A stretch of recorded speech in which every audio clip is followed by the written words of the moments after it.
information about how she got started with African art and architecture. And I mean, everything that she knows is just, it's incredible. I'm going to read a little bit of her bio for you all. But we have Nsosi Kakembo with us tonight, and her mother, Jaja. Nsosi is the author of a new book called The African Decor Edit, and it is about collecting and decorating with heritage objects. And so she's agreed to join us tonight to talk about that and to give us some tips. I'm so happy to see some of you all here. And I'm going to go ahead and bring her up so that we can get started with the conversation. And then we have a surprise for her at the end, her and her mom. Her mom is joining us. We're going to reveal their ancestry, and we'll talk about why that's important. So without further ado, here they are. Hello, Nsosi and Jaja, her mom. Thank you so much for being here. How are you guys doing tonight? Very good. Yeah, so far so good. It's the last day before spring, so that just starts you're tomorrow. Right. Spring is tomorrow. And it's her father's birthday tomorrow. No, on Friday. Tomorrow's the first day. Sorry. Second day of spring. Sorry. So, do you change out aspects of your design at home when the seasons change? Yeah, well, I'm constantly changing aspects of design and decor and dimensions at home. I think that I don't know if that's a DNA trait, but I got that from this one. Got it from your mama. Well, let me tell the people who you are. Or give them your receipts, I should say. So Nsosi is the daughter of Jaja, who is an African-American woman, and her father, who is a Ugandan man. So she is truly an African-American, and does not know her maternal ancestry in Africa. So she has taken the test some time ago, and we'll be revealing that. But in terms of this art life that she leads and this expertise that she has in this area, first of all, she grew up in it. Her mother owned one of the first African art galleries here in DC. And it wasn't just... I managed. I didn't own. I managed. Oh, she managed. I'm sorry. I'm giving her... To me, you owned it. I'm sorry. We all own it. That's true. Yeah, I mean, I'm sure you worked hard enough in there as if it was yours. Managed an African art gallery in DC, but it wasn't just an African art gallery. It was haute couture, right? Yeah. Haute couture design and art as well. So Nsosi comes into this at a high level. She didn't just kind of sneak in here. Then you lived in Germany for some time. Germany, Liberia, yes. So she has an international upbringing. And then you decided to get a degree in art history with a focus on African art here at the University of Maryland, and then a master's in urban planning with a focus on international development, and then studied architecture. You were like, I'm going to get all the credentials so nobody can tell me nothing when I share my expertise. And I thank you for that. Correct. Yes. What I love the most about your bio is that you connect with the artisan and creative communities who are preserving artistic traditions and or creating new ones. And I wanted to start from that point. Like what drew you to that specific aspect of your work? What drew me to that aspect was a deeper kind of curiosity and connection that I was establishing and forming with the artisans who I had been working with over the years through my home decor and product brand and design business. So I was getting to know artisans on a very personal level, but when I looked back more broadly at, websites and vendors and sellers beyond my own, because I'm not the only one who does this work. I clearly have a different experience and history that I'm bringing to it. But for the industry at large, there was a lot missing, and those stories needed to be told. I wanted more of the objects to be humanized by telling the human story of the objects and of those pieces and what we utilize and consider as decor, but also have historical and cultural significance, in addition to them being made by real humans, real people. And a lot of that is just diminished in the context of trade and commerce. And I wanted to bring that to the fore again. So it was essentially me not being satisfied with the information that was there and wanting to create a record and a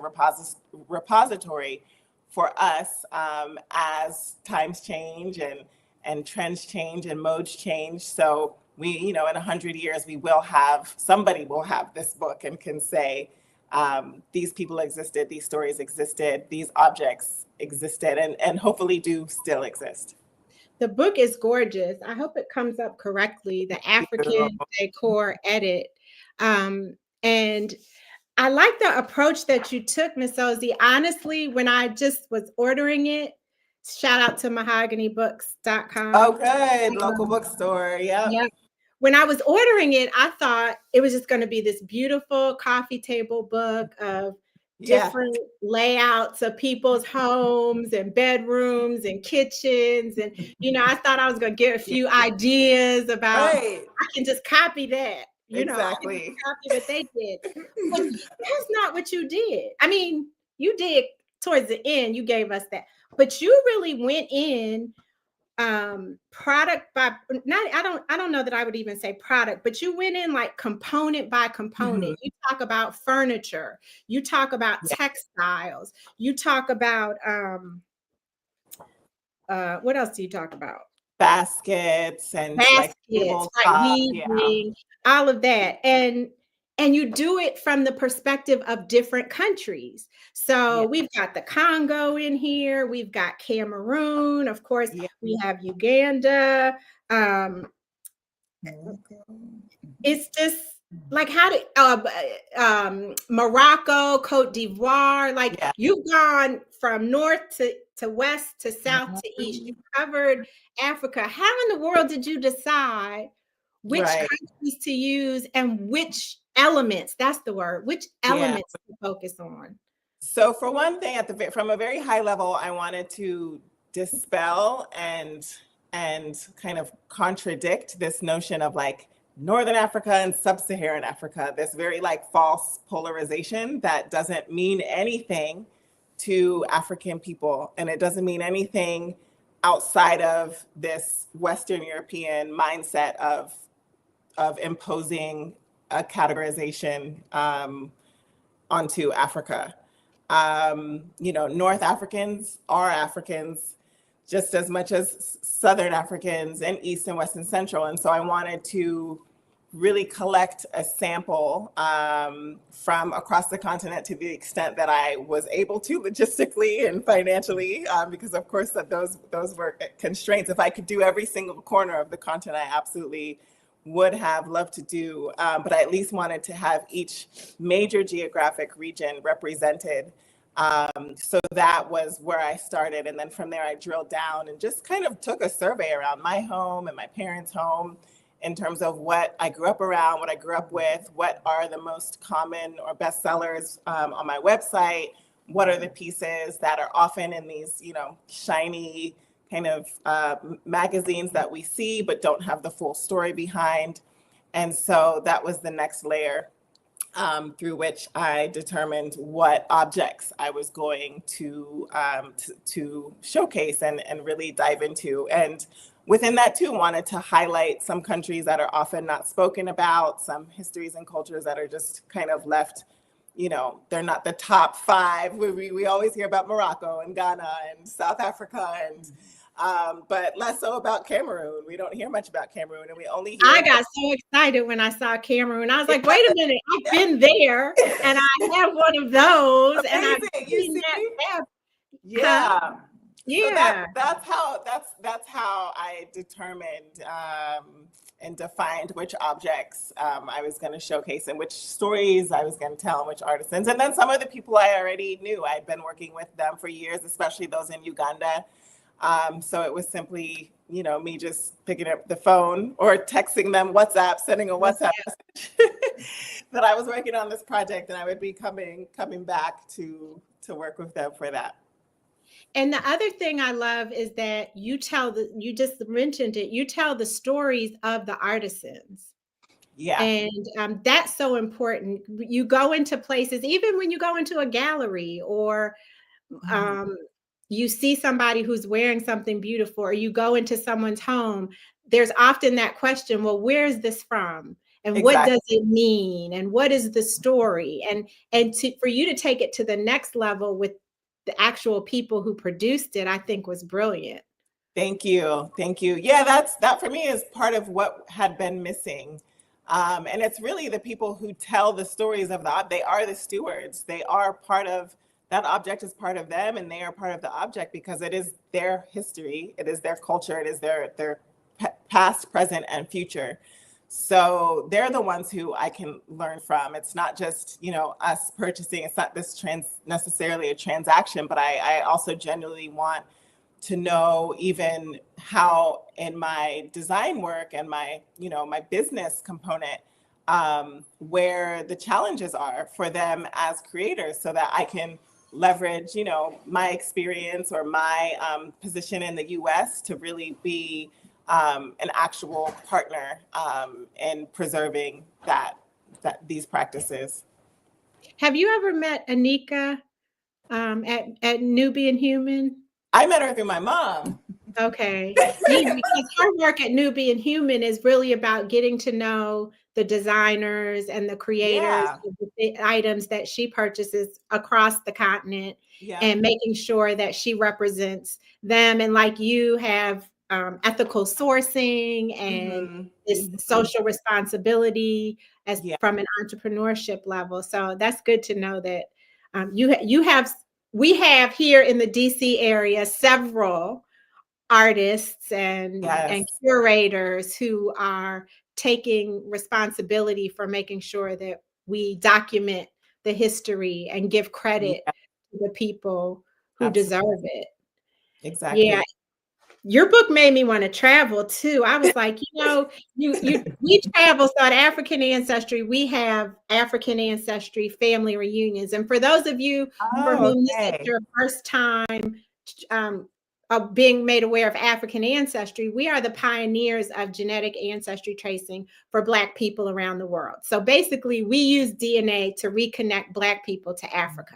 And we do it very specifically and intentionally. We're the only company that can provide a present day African country and ethnic group. So we don't deal in percentages and, basically telling you that you're West African. We're not going to take your money to tell you that. You get that for free. Right. Well, you come from West Africa. Well, if your parents or if your families are descendant from those who were enslaved. And so once people find out where they're from, we go on African Ancestry family reunions. And so our most recent family reunion was in January to Nigeria. And so we went to markets in, everywhere. We went to the market in Abuja. We went to a market in Lagos, but we went to one art center, one of the ones that's run by Mama Nike. I don't know if you've traveled to Mama Nike. Your mom probably. Do you know Mama Nike? I have not, no. Oh no. Okay. I got to introduce you all to Mama Nike. She's considered by many to be like the grandmother or the godmother of the attaché fabric. Right. I know of Mama Nike, but I have not met her, and I have not been in her absolutely exquisite establishment there in Lagos, but I do know of her and her work. Of course. I figured you did. And so she has a center, an art center, where she trains young people in the trade of designing and creating or dyeing attaché and other batiks. Attaché. And so when we went there, you felt like you got the story and you understood the background. But when you just go into the market, the person, depending on, like, you found a Cameroonian artisan way back in the cut. I was reading in your book. Tell us about her. How'd you find her? That was I think that was Catherine for the Juju hats.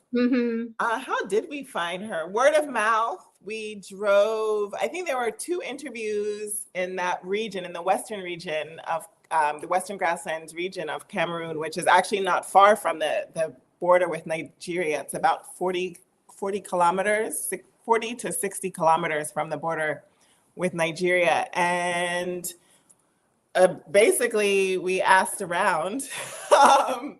We asked around. My fixer's cousin was based closer to that region, so we gave him a call like a couple of nights before and told him we were on the way and to start asking around. So by the time we got there, he knew approximately where we should navigate, and we figured that out from there. But the first place we went that morning, I almost had a panic because there was nobody there, and I was like, we are not leaving until we find somebody who makes these juju hats. So it was that was literally like the morning of is when we found Catherine. And clearly she was so gracious, she entertained me she indulged me for the next three or so hours. And that's how that worked. The way you wrote about it in the book is her boutique in Bafoussam is not the kind of place that you happen upon. Located deep inside of a winding craft and clothing market with tight aisles, you won't find her without a guide or a keen sense of direction. And I could so relate to that because some of the markets you go in, there's so many stalls. Yeah. And there's so many items. And you just know, it's, and so many of the people are selling the same things. Yeah. So for you to be able, it felt like an adventure to me, for you to be able to navigate and find this creator was fun, a fun read. And it was also quite different from other markets I had been to. It was really tight. And even the architecture of it and the layout of it in and of itself was an experience, because I had never been in a market similar to this one. So Cameroon was one of my favorite trips, actually. And why? Tell me why. I think because of these very reasons, and it just, it really proved the point that you can have a plan or have a concept, and at a certain point, you just have to go on faith that what you're doing is meant to unfold, and you really have to believe in it. Because if I had second thoughts, even to go to Cameroon, I wasn't even actually supposed to go to Cameroon. I had sent somebody else who was there, and the work that I received just wasn't working out. So I was like, okay, I have to go do this myself. And I understand why. Now that I've been there and experienced it, I absolutely understand why. It was someplace I really needed to experience for myself. And just there was a lot of magic happening during that trip. I met a cousin who was working in the embassy there at the time. And that was completely by random. She's a Hardaway. She's on my mom's side. Yes. And meeting there was so much, yeah. Wait, hold on. So I know we're supposed to be talking about your book, but I need to hear this story. How did you just happen upon a cousin? This was crazy. So I was in the middle of an interior design project outside of DC, and my client saw that I was on my way to Cameroon, and she's like, "Oh, one of my line sisters works for the embassy in Yaoundé, in the capital where I was staying." And she said, and I think she's doing some, work with artisans in development, like, let me put you in touch. And she sent me a screenshot of her social media profile, and her last name was Hardaway. And I knew immediately that she was kin. Immediately. Because there are only so many. If you're a Hardaway, you come. We can trace back to at least Columbus, Georgia. We don't. Alabama, Georgia, that area near Columbus and over the border. We can trace back to there. And so she put us in touch, and she was like, "Yeah, I grew up in Atlanta." So I was like, and we ended up hanging out. We had dinner. She introduced me to her other colleagues. We all hung out, and even one of them came to my launch in DC in October. But I think my cousin is now in Mexico with the embassy. But That's how that happened. Man, they say it's a small world, and they say that we have fewer than 6 degrees of separation. That's incredible to go all the way to Cameroon and find a cousin. Yeah, and I knew nobody there. I didn't know anybody, which was part of the reason I was reluctant to go, because of all of the other countries I went to, I knew somebody there. But I didn't know I didn't think I knew a single soul in Cameroon, and I was scared. Have you been to Cameroon before, Jaja? Jaja has not been to Cameroon. But she knows a lot of Cameroonians, so she was trying to connect me. I absolutely But just the timing didn't work out. But she had people who are from there. Yeah, absolutely, yeah. Mm-hmm. I just get the sense. So Jaja is this very regal presence on this Zoom or this live stream, and I feel like we need to have another live stream just with you because you got all these experiences, and you're just like, So I love it. I love it. Well, it's wonderful I can be that, because I have a daughter who just has taken whatever she managed to get from me and from our home and just take it to another plane. I'm so proud and so pleased of what she has been able to do with the exposure from an early age to African culture, to Ugandan culture. As you had mentioned, I am a cultural and public affairs attaché, retired, but I've been doing this work since I was 18. Wow. Yeah. So you come by it honestly, Nasosi. She did. Me? I thought you meant No, you didn't have a chance. I don't think you could have done anything else. I believe you will reveal that I've come by it honestly as well. Every trip to Africa, I feel like I'm on the wings of the ancestors. I never go alone. I've never gone alone since I was 18. My daughter was afraid when she went to Cameroon. I've never gone to Africa anywhere, whether it was the Sahara Desert or whether it was an initiation forest in the middle of nowhere in Sierra Leone as a young teenager. I had no fear. Thanks to the ancestors, because you knew that they were with you. Yes, and they continue, and they've continued through her, from our side, from her father's side. So we are truly a blessed African family. So this is a perfect place to switch gears for a second, because we sent you the African Ancestry matrilineal test. And, in the spirit of fullness disclosure and the 0 degrees of separation that exist in our community, I saw the book. I was like, oh, we should talk to her. And then Christine on our team, who manages our social media, was like, my parents and her parents have been friends forever. We grew up together. I know her. Yep. So text me after the meeting. I was like, well, do you think she'd want to? Because when she said her parents were friends with your parents, her parents are Ugandan and Rwandan. Yeah. So I was like, oh, well, she must be. Oh, you thought I was one African, 100%. Both of her parents were born on the continent also. And when she told me that your mom is African American, I was like, do you think that she'll want to take the test? So what did you guys think when this idea of taking the test was presented to you? So I don't think I told her at first. This is all a surprise. Surprise!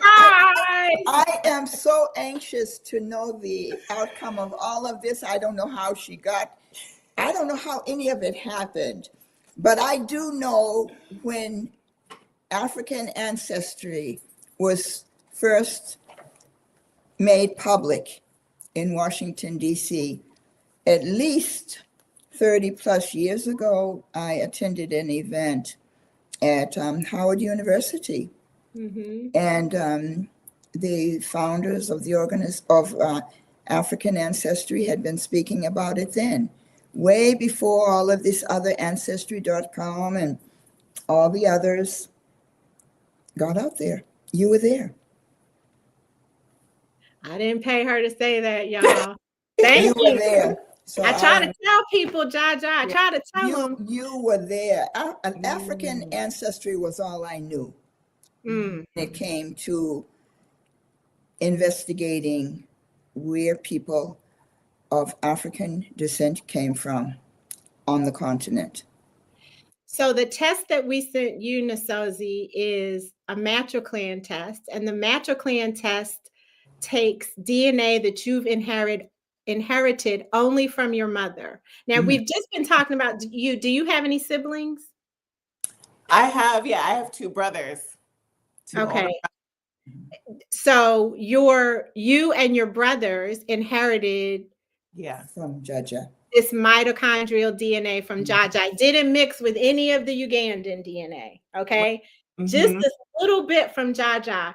It's the same as hers. And she and her sisters and brothers have the same mitochondrial DNA that they got from your grandmother. And she got it from her mother. And she got it from her mother. We can go back 2,000 years and that same DNA never changed. Wow. So you swabbed your cheek. We sent you the kit. You swabbed your cheek and you returned your swabs to us. It was completely confidential. The people at the lab had no idea who you are. You're just a barcode number. And then they unlocked the code just of your mitochondrial DNA, not the rest of your DNA, just the mitochondrial DNA. And then our scientists compared your mitochondrial DNA sequence to mitochondrial DNA sequences from all over the world. And they determined that it, in fact, is African. So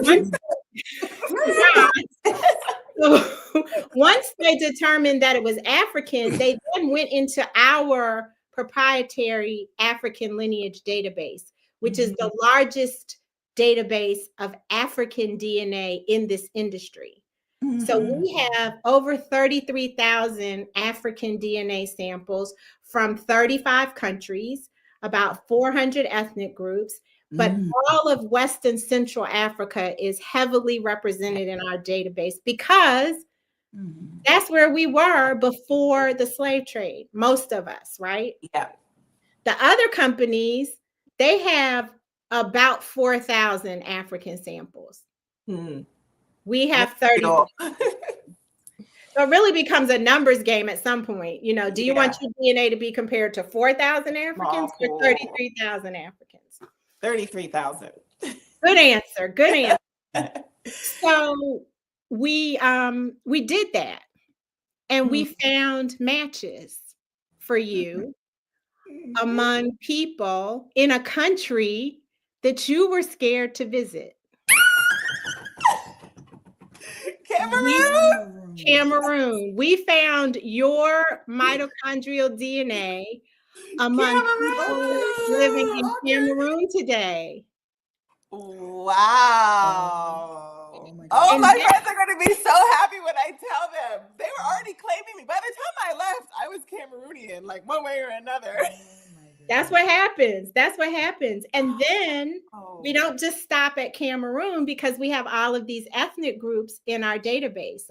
And so within Cameroon, you and your brothers and Jaja and your aunts and uncles and cousins and your grandmother and her people share ancestry with the Decor people living in Cameroon today. And I know from your book that you went to the Bamoun Kingdom, you were in Bafoussam, and all of that is Decor area. So when you saw the Togu fabric and you saw those masks, you saw the artwork and the artisanal crafts of your people. And the Decor are the artists and the artisans of the community in Cameroon. Wow. Wow. This is wild. Hence our love for the art. Yeah. It makes sense. That tracks. I've got tears in my eyes, and it's not even my ancestry, but so there's an actor, love him or hate him, we love him, Isaiah Washington, and he was the first from grade initially of, well, he's been in Love Jones. We knew him mock, but he made his mainstream debut in Grey's Anatomy. And he was the first person to say to me that DNA has memory. Mm-hmm. Now, you have proven that there is artistry across the entire continent. There's no denying that. You can go to any country and find beautiful music, beautiful cloth, fabric, textiles, masks, carvings. Like we are an artistic people. Yep. But for you to share ancestry genetically with the group in the country that people say these are the artists and these are the artisans, and then your mom being the artist that she is and helping to manage the gallery and cultural affairs. I mean, everything I'm sure in your cultural and public affairs career had some art to it, right? 100%. And then for you to have been given that love of art through your parents and then for you to study, I mean, it seems like you studied everything possible: art history, African art, architecture, like a few languages too, but yes. You're the perfect example of how DNA has memory.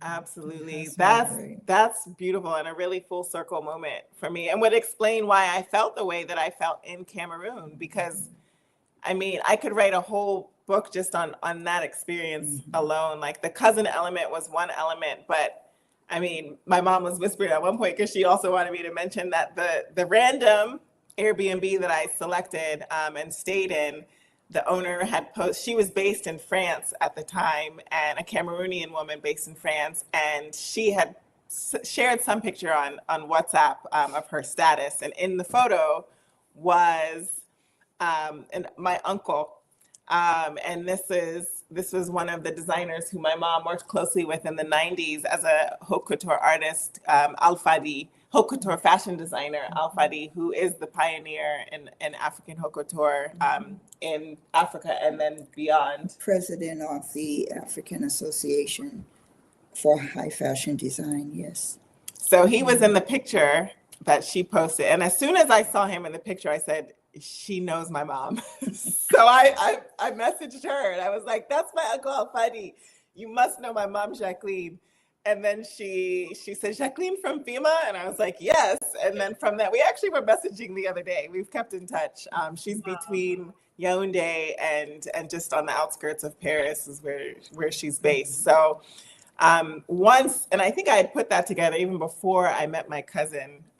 So as soon as I realized I'm staying in the home of my uncle's friend who knows my mom, all the way on the other side of the world. In Cameroon. Then I was no longer scared, but I was scared, you know? I was initially. And that's fair. I'm a little fear is healthy. Yeah. But it didn't stop me. I think that'd be a different thing if I was worried and didn't go, but then I wouldn't be doing anything. Yeah. We wouldn't be doing anything. How do you feel, Jaja?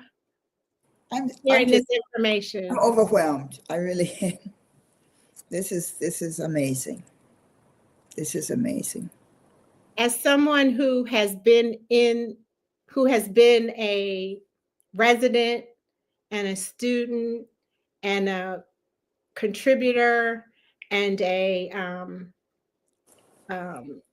sharer of the continent for most of your life, how do you feel about us wanting to reconnect to that essence, to who we are and where we come from, and how do you think it can help us once we made these connections? I think this is crucial to our understanding and our appreciation of who we are. Some of us are more blessed than others. We know innately that we are descendants of Africa, and we carry that and we live it with pride. This is just a reinforcement of what we spiritually have felt all along. But I think the more research that is done, the more exposure your organization and other organizations get, the more research that is done, it will give a larger segment of the population that is from Africa the opportunity to really take ownership of the pride they have to have in being descendants of Africa. We're all over the world, and we have influenced life all over the world. And we're still struggling for the rest of the world to appreciate it, but we have to appreciate it and claim it ourselves. And this helps to confirm when we can have a program such as this that will take our DNA samples and direct us closer to where we come from. Thank you for sharing that. And the work that you do, Nasosi, does the same thing. It brings us closer to who we are. It gives us the power to appreciate what's ours. Yeah, so I thank you for doing this work. Nasosi is the author of the book, The African Decor Edit. Don't let the name fool you. You're going to get African decor. You're going to get the stories of artisans, the artisans who create the elements, the different elements, from fabric to furniture, textiles to furniture to carvings to, I can't ever even say everything, baskets, juju hats, like her Cameroonian cousins make these others. And then in the back of the book, she doesn't just keep all the shine for her work, but then she gives us brief stories of other designers like herself who are doing similar work to help preserve the culture. And then you get to see how they've laid out the items that they've gathered across their travels in their homes and in those spaces. So this book, The African Decor Edit, you get everything. Like, you think it's a book about one thing, but it's a book about like 12 different things. And so I suggest that you go get this book. This is what we do at African Ancestry. The African Ancestry family supports Black-owned businesses. If you have children, I feel like this is all kind of art projects and history projects in this book that your children can use. She didn't give me any selling points. I'm just making these up. That's how I see the book. Yeah, that's how you're experiencing it. And I just want to add, Nasosi, of course, made the entire family proud because of this work, because of her publication. But what really has proven to me the importance of this work, not only that she embrace her culture and take what she was exposed to as a child and share it in the form of a book, but she has now seriously taken on the task of becoming an advocate for the property rights of these artisans and craftspeople, so that she will fight legally that we're not having our designs copied and manufactured or produced in Indonesia, in India or China or wherever, without the original African creators being given full credit for their work. That she's becoming an advocate, that says a lot. And it means a lot to us as her parents. That's huge. Are you about to go to law school, Nasosi? I have a feeling you're about to go to, next time we meet, you're going to be like, yes, I'm a third year at University of Maryland Law School. I don't put it past my ambition. I might have to, because I'm not finding the lawyer that I need. So I might have to become the lawyer that I need on my team. Just like you became the author that you needed, the researcher that you needed. Mm-hmm. And I think that's a testament to us as African people. We are who we need. Yes. We have everything that we need. And so if there's a gap somewhere, we can either find someone to help us fill it, or we just fill it ourselves. Yep. Let's put some stars. Let me see some stars in the chat for Nsozi. She is a star. She is one of our shining stars. Ethical sourcing, making sure artisans get credit for their work, sharing artisans from around the continent, sharing different works from around the continent, designing. She is you are an interior designer, correct? Yes. Interior design. Let me make sure I put your website up here, because everybody, you guys, if you want to design your home, what do you do? Commercial, residential? What do you do? All of the above: commercial, residential, hospitality. I've done, yes. Events? Yes. Does that mean events? Yes. Yes, also. xnstudio.com, xnstudio_ on Instagram. Listen, we are bringing you a resource. We are bringing you a superstar resource who's part of the African Ancestry family. All our Chikar cousins in the building. Here are your new cousins, Jaja and Nsozi, and the rest of your maternal line. You can share this information with them. Are there any last words? I've been talking a lot. I want to make sure that you tell the people everything they need to know. It's all still registering and sinking in, but I'm so thrilled. And now I'm just, kind of going back in my mind on more of the experiences that I had in Cameroon and how it was all in sync, and it was written.